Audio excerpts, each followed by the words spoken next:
Ja meie järgmine esineja, ma nägin teda, on peaaegu valmis, ta peab lavale tulema ja meie teema on siis andmeturve algab valikutest, kas passiivsus tagab tulemuse ja Merilin Hunt, Andmekaitse Inspektsiooni andmeturbe ekspert on teie ees. Olge hea.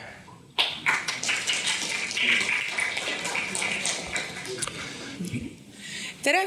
Nagu öeldi, siis mina olen Merilin Hunt Andmekaitse Inspektsioonist, töötan andmeturbe eksperdina ja räägin täna teemal andmeturve algab valikutest, kas passiivsus tagab tulemuse. Ja esiteks tuleks ära rääkida, et mis on üldse andmeturve ja mis vahe on sellel küberturbega. Üldiselt küberturve on selline kitsam mõiste, andmeturve on siis laiem, mis hõlmab ka organisatsioonilisi protsesse ja inimeste käitumist ja küberturve keskendub siis peamiselt digitaalsele poolele. Ja miks andmeturve ise oluline on seetõttu, et mõnikord piisab lihtsalt ühest nõrgast lülist. Ei ole vaja palju, on üks nõrk lüli selles turbeahelas ja kõik juba võib kehvasti minna. Ja mis valikud on andmetöötlejal andmeturbes? Tegelikult neid valikuid on palju, mõned jäävad tegemata, mõned saavad tehtud, aga ei tasu jääda passiivseks, sellepärast et passiivsus on üldiselt üks kallimaid valikuid. Kuna tegelikult küsimus ei ole, kas midagi juhtub, vaid millal midagi juhtub ja kui hästi süsteem sellele siis vastu hakkab või vastu peab. Ja riskid saavad tegelikult vaikimisi ka kuhjuda. Et kui me ei tegele nendega ja me ei tee neid konkreetseid otsuseid, mis on vajalikud, siis riskid lihtsalt kuhjuvad. Ja lisaks võiksin mõelda sellele, kui palju tegelikult organisatsioonid praegusel ajal andmeid töötlevad. Tihti me arvame, et see on ainult klientide andmed, tegelikult on see ka töötajate andmed ja lisaks ka partnerite ja muude kasutajate andmed. Et neid on nii tohutult palju ja nendega kaasneb siis ka vastutus. Ja sageli nähakse andmeturvet kui sellist, kui midagi tehnilist, aga see on siis siiski laiem, et ühe näitena saab tuua selle, et alati ei põhjusta sellise rikkumise mitte häkker, kui nagu võib mõnikord arvata, vaid võib ka olla keegi organisatsiooni seest, kes saadab kogemata välja e-kirja valele e-posti aadressile. Ja teine oluline aspekt, mida ma tahaksin välja tuua, on usaldus. Seda on raske tagasi saada. Just selle mõttega, et kui ühe korra juba kliendi usalduse kaotad, siis kas ta soovib uuesti seda teenust kasutada näiteks, ei ole kindel. Siin ma olen siis välja toonud ka turvalisuse eesmärgid ja nendeks on siis konfidentsiaalsus, terviklus, käideldavus ja vastupidavus. Ja andmeturbes siis turvalisuse tagamisel saab nendest lähtuda, et neid tagada. Ja konfidentsiaalsus tähendab siin siis seda, et andmetele pääsevad ligi vaid need isikud, kellel selleks reaalne õigus on. Ja väga oluline punkt siin on näiteks ligipääsude haldamine, ehk siis konfidentsiaalsus ei tähenda ainult seda, et väljaspoolt tulevad isikud ei pääseks ligi, vaid tähendab ka seda, et majasiseselt on ligipääsud seadistatud nii, et ligi pääsetakse minimaalselt vajalikele andmetele. Ja järgmisena siis räägin veidi terviklusest ja terviklus siis tähendab seda, et andmed on õiged, täielikud ja neid ei ole volitamata muudetud. Ja see on väga oluline näiteks tervishoius, panganduses ja neid sektoreid on veel palju, sellepärast et kui seal mingid andmed on volitamata muudetud, kas või kogemata, siis võib juba tulla väga palju pahandust. Ja järgmiseks käideldavus. Mõnes kohas tõlgitakse ka kui kättesaadavus. See tähendab siis, et andmed on olemas, neid saab kasutada siis, kui vajatakse.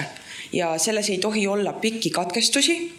Ja see on eriti oluline jälle teenuste puhul, millele peavad inimesed pidevalt ligi pääsema, näiteks e-riigi teenused, igasugused tervishoiuteenused. Ja neid 4 põhimõtet käsitletakse siis päris palju ja need aitavad mõista, mida me tegelikult andmeturbega tahame saavutada. Ja siis olen siia ka välja toonud, et kuidas siis üldse tagada andmete turvalisus, mis meetodeid kasutada. Esiteks räägiksin veidi krüpteerimisest, mitmefaktorilisest autentimisest ja turvalistest salasõnadest. Et need aitavad peamiselt tagada konfidentsiaalsust. Ja krüpteerimine siis on meetod, mille abil muudetakse andmed loetamatule kujule. Ja nende nii-öelda lugemiseks on siis vaja võtit. Ja turvaline salasõna on pigem selline iseenesest mõistetav juba nüüdseks kõigile, aga mitmefaktoriline autentimine koos turvalise salasõnaga tagab selle, et isegi kui keegi saab salasõna kätte, siis ta ei saa tegelikult sinu kontole nii kergelt või üldse sisse.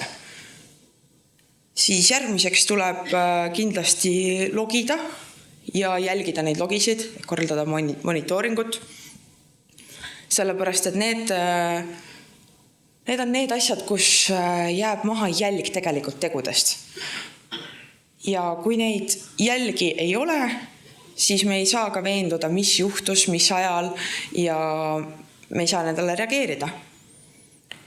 Lisaks tuleb siis kindlasti ka varundada andmeid ja varukoopiaid ei tasu hoida ühes kohas selles suhtes, et see on ka ilmselt mõistetav, aga üldiselt samas kohas andmetega ainsat varukoopiat näiteks ei hoita. Ja täiendavalt siis räägin veidi ka uuendamisest, tarkvara riistvaru uuendamisest ja testimisest. Et kindlasti tuleb tarkvara regulaarselt uuendada, testida. Testimine on siis peamiselt selle poolest oluline, et kui näiteks enda kood, organisatsiooni koodis on näiteks mingi viga, tekib turvanõrkus, siis tuleb sellega tegeleda ja ilma testimiseta sellest ilmselt teada ei saada. Ja uuendamine on oluline just selle poolest, et samuti seal esinevad turvanõrkused, mingid väljaspoolt kasutatavas tarkvaras ja kui ei uuenda regulaarselt, siis ei saa jällegi nendega tegeleda. Ja veidi räägin ka, et mis juhtub, kui tarkvara ei uuenda. Ma olen siia paar näidet toonud sellest juhtumitest, kus tarkvara siis ei uuendatud ja mis sellest sai. Üks oli siis Equifax, mis toimus 2017 aastal. See oli siis Ameerika Ühendriikide krediidiasutus, kust lekkis erinevate allikate andmetel erinevad suurusjärgud, aga umbkaudselt jäi see 148 miljoni isiku andmete hulka siis. Ja seal lekkis siis nimed, sotsiaalkindlustuse numbrid, telefoninumbrid, aadressid ja nii edasi. Et see oli ikka, mõjutas neid isikuid päris palju, sellepärast, et sealt hakkasid kohe tulema igasugused kõned neile ja nii edasi. Ja Equifax siis juhtus niimoodi, et neil oli veebiraamistik, millega nad lõid oma veebirakendust ja selles oli turvanõrkus. Ja kuna nad õigel ajal ei paiganud ära seda, kuigi neile teavitati sellest uuendusest, siis pääsesid häkkerid ligi. Ja neil oli tegelikult 2 asja koosmõju. Sellepärast, et neil olid ka sertifikaadid aegunud, mis ei lasknud nende monitoorimistarkvaral töötada ja see on jälle käib uuendamise alla, mis tõttu häkkerid said 76 päeva nende süsteemis üldsegi toimetada. Ja see näitab juba ära, et kui kriitiliseks võib asi minna, kui ei ole ei monitooringut, ei ole uuendamist. Ja siis teine näide on samast aastast, on WannaCry juhtum, kus siis Windowsi süsteemidel esines lunavara rünnak ja see oli siis siuke tavapärane lunavara rünnak, kus krüpteeriti inimeste süsteemis andmed ära ja küsiti selle eest raha. Ja üldiselt, kui arvuti oli ühendatud internetti ja seda turvaauku ei olnud uuenduse abil paigatud, siis oli võimalik seda turvanõrkust ära kasutades arvutisse sisse murda. Ehk siis seal ei olnud vaja midagi otseselt alla laadida ega avada. Ja see tegelikult näitab ära, et need nõrgused võivad päris intensiivsed olla, et siis tavapäraselt me ju mõtleme selle peale, et ei avaks mingeid kahtlaseid e-kirju ja nii edasi. Veidi räägin ka koostööpartneritest ja volitatud töötlejatest. Et tänapäeval kasutavad tegelikult ju väga paljud organisatsioonid igasuguseid pilveteenuseid, välistarkvara ja väliseid teenusepakkujaid.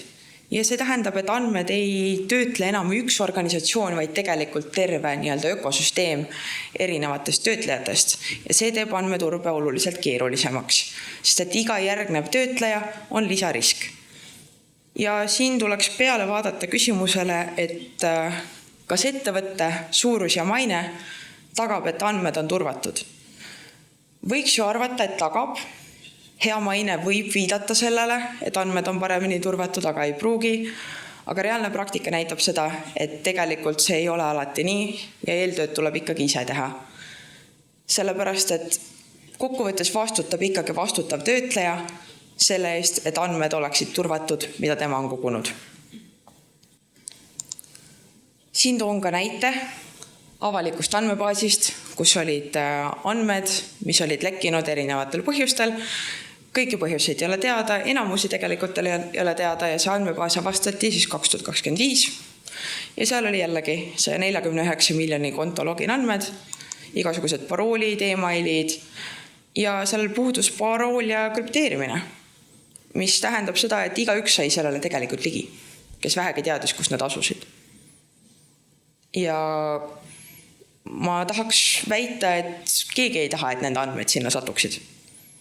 Aga ometi see on tegelikult väike piisk ookeanis, sellepärast, et tegelikult leiti neid andmeid kokku miljardeid andmebaasidest 2025 aastal ja neid leitakse veel ja veel. Ja siin on küsimus, et kes vastutab. Korraga mainisin, et tegelikult vastutav töötleja, aga siin olukorras on raske kedagi vastutusele kohe võtta, sellepärast, et ei ole teada, kust need andmed tulid ja veebilehega, kus see üleval oli, sellega ei ole seotud ühtegi konkreetset isikut, et seda ei ole tuvastatud. Aga kui toimub intsident, siis mida tegelikult üldse teha tuleks? Üldiselt on oluline kiire ja süsteemne reageerimine ja tasub omada intsidendile reageerimise plaani kindlasti, sellepärast, et intsident ei hüüa tulles ja seda ei tea kunagi ette, millal seda vaja võib minna. Esimeseks sammuks oleks kindlasti peatada intsident või piirata selle mõju võimalikult palju, sest alati ei ole võimalik kohe intsidenti peatada. Teiseks tuleb mõju hinnata. Mõju hindamiseks tuleks küsida kõigepealt, et missugused andmed üldse lekkisid ja mitu isikut on mõjutatud ja seejärel, kuidas toimus rikkumine. Milliseid andmeid kahjustati, on siis põhimõtteliselt lihtsalt andmete liik. Et kas seal olid inimeste telefoninumbrid, nimed ja nii edasi. Ja mitu isikut on mõjutatud, see on selge, aga kuidas toimus rikkumine, sinna alla käib näiteks see, et kes tegi, kui on teada, kuidas tegi, mis juhtus, et seal on palju erinevaid aspekte. Seejärel tuleks teavitada, kui on selline esialgne hindamine tehtud ja teada saadud, mis tegelikult juhtus. Ja teavitamisel on oma tähtajad ka tegelikult, et kui rikkumine võib tõenäoliselt ohustada üksikisikute õigusi ja vabadusi, siis tuleb Andmekaitse Inspektsiooni teavitada 72 tunni jooksul peale intsidentist teada saamist. Ja kui see on küberintsident, siis tuleb CERT-i teavitada 24 tunni jooksul, juhul kui see on intsident, millel on süsteemi turvalisusele või teenuse toimepidavusele oluline mõju. Ja lisaks tegelikult, kui on suur oht nendele isikutele, kelle andmetega see asi toimus, siis tuleb viivitamata neid teavitada. Ja kindlasti tuleb ka dokumenteerida kõike, mis juhtus, ja mida edasi planeeritakse teha, et sellist asja ei korduks. Ja ka neid juhtumeid, millel tegelikult teavitamiskohustust ei ole, tuleb dokumenteerida. Ja siis tuleb asuda tegelikult parandama, et järgmisel korral enam ei juhtuks intsidenti sellisel viisil. ja tuleb parandada turvaaugud, vaadata üle sisepoliitika, töötajaid koolitada ja tuleks kindlasti täiustada igasuguseid süsteeme, mis jälgivad logisid, millest oli enne juttu. Ja kindlasti on ka oluline, et organisatsioon ei keskenduks ainult tehnilisele poolele, sellepärast, et turvaintsidentide käsitlemisel võib olla vaja ka lisaks IT-spetsialistide kaasata juriste, kommunikatsioonispetsialiste, juhtkonda, et see intsident korrektselt lahendada. Ja intsidentidest tuleb siis ikkagi õppida. Et tasub teha analüüse, analüüsid tihtilugu aitavad meil aru saada, et miks mingi asi juhtus ja kuidas seda saaks vältida. Ja siin on ka toodud uuesti ära teavitamise ja mõju hindamise aspektid, et kindlasti ärge kartke küsida abi. Näiteks küberintsidendi korral on võimalik küsida abi RIA-lt ja saab ka teistelt küberspetsialistidelt küsida, kes näiteks auditeid läbi viivad, et seda ei tasu kuidagi karta.